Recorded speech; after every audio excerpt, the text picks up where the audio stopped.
Dictation गति 80 शब्द प्रति मिनट स्टार्ट।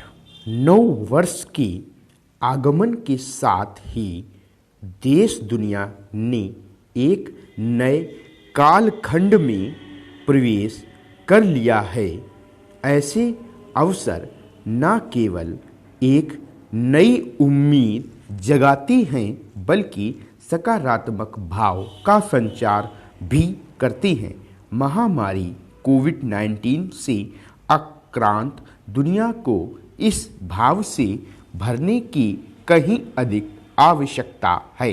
सौभाग्य से इस आवश्यकता की पूर्ति हो रही है और इसमें सहायक बन रही है कोविड-19 रोधी वैक्सीन। इस वैक्सीन की उपलब्धता का दायरा जैसे जैसे बढ़ता जा रहा है वैसे वैसे यह आशा भी बलवती होती जा रही है कि आखिरकार इस महामारी से मुक्ति पा ली जाएगी। अच्छी बात यह है कि अगले 1-2 दिन में यह तय हो जाएगा कि भारत में वैक्सीन लगने का कार्यक्रम कब से शुरू होगा।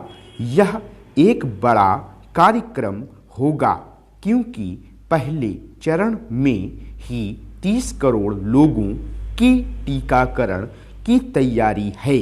यह तैयारी अंतिम चरण में होने के बाद भी अभी सावधानी बरतने की ज़रूरत है क्योंकि एक तो कोरोना संक्रमण से मुक्ति नहीं मिली है और दूसरे उसके बदले हुए रूप ने भारत में भी दस्तक दे दी है। निस्संदेह यह एक चुनौती अवश्य है, लेकिन बीते हुए बरस ने कोरोना के संक्रमण और उससे उपजी तमाम समस्याओं का सामना करने की जो संकल्प शक्ति प्रदान की है वह हमारा संबल बने चाहिए। भारत ने तमाम विपरीत परिस्थितियों में कोरोना के कहर का जिस तरह सामना किया वह एक मिसाल है।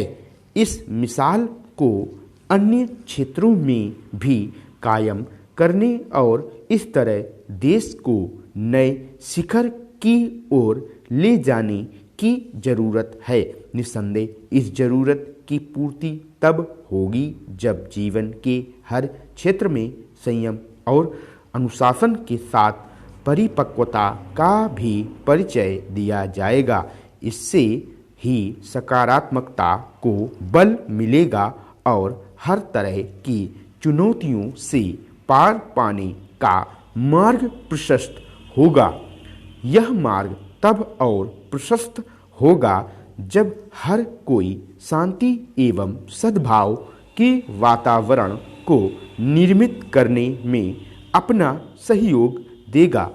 इसके लिए यह आवश्यक ही नहीं अनिवार्य भी है कि नकारात्मकता का परित्याग किया जाए। देश की तमाम समस्याओं के मूल में यह नकारात्मकता ही है। वैसे तो यह हर कहीं नज़र आती है, लेकिन आज यदि कोई क्षेत्र इससे सबसे अधिक ग्रस्त है तो वह है राजनीति। इस नकारात्मकता का एकमात्र उपचार है शुभ संकल्प और सबके कल्याण की भावना। यह समझने की ज़रूरत है कि इस नकारात्मकता ने ही उस सकारात्मकता और तार्किकता के लिए स्थान कम किया है जिसके बिना कोई समाज या देश आगे नहीं बढ़ सकता। नव वर्ष का आगमन इसके लिए सबसे शुभ अवसर है कि हम सब सकारात्मकता की शक्ति को समझें और उससे लैस भी हों। समय बड़ा बलवान है और उसकी झोली में जो छिपा होता है वह भी अनुमान से परे होता है। हम सभी प्रायः भोक्ता और दृष्टा की भूमिका में रहते हैं। कभी कभी ज्ञाता और कर्ता का अभिमान हो जाता है। स्टॉप।